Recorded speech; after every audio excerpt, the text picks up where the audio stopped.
ನೆಲಮಂಗಲ ನಗರ ಪ್ರದೇಶದಲ್ಲಿ ಚಿರತೆ ಪ್ರತ್ಯಕ್ಷ ಆಗಿದ್ದು ಸ್ಥಳೀಯರಲ್ಲಿ ಆತಂಕ ಮೂಡಿಸಿದೆ. ನೆಲಮಂಗಲ ಸೊಂಡೆಕೊಪ್ಪ ರಸ್ತೆಯ ಹೇಮಾವತಿ ಲೇಔಟ್ನಲ್ಲಿ ಚಿರತೆ ಓಡಾಟ ಹೆಚ್ಚಾಗಿದ್ದು ಬೆಳಗಿನ ಜಾವ ಮನೆ ಅಂಗಳಕ್ಕೆ ನುಗ್ಗಿ ಚಿರತೆ ಸಂಚು ಹಾಕುವಂತಹ ದೃಶ್ಯ ಕಂಡು ನಿವಾಸಿಗಳು ಬೆಚ್ಚಿಬಿದ್ದಿದ್ದಾರೆ.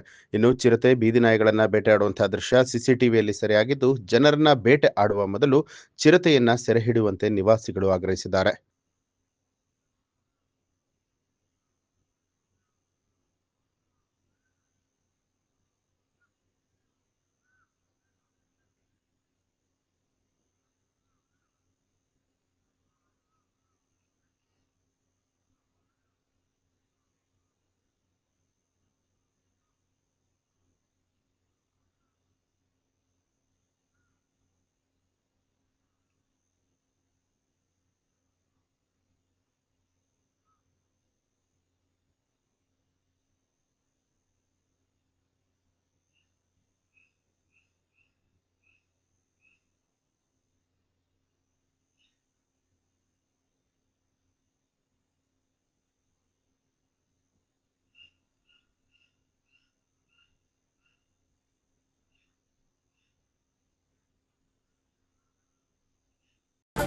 ನ್ಯೂಸ್ ಅಲರ್ಟ್ ನಿಮ್ಮಿಂದ ನಿಮಗಾಗಿ.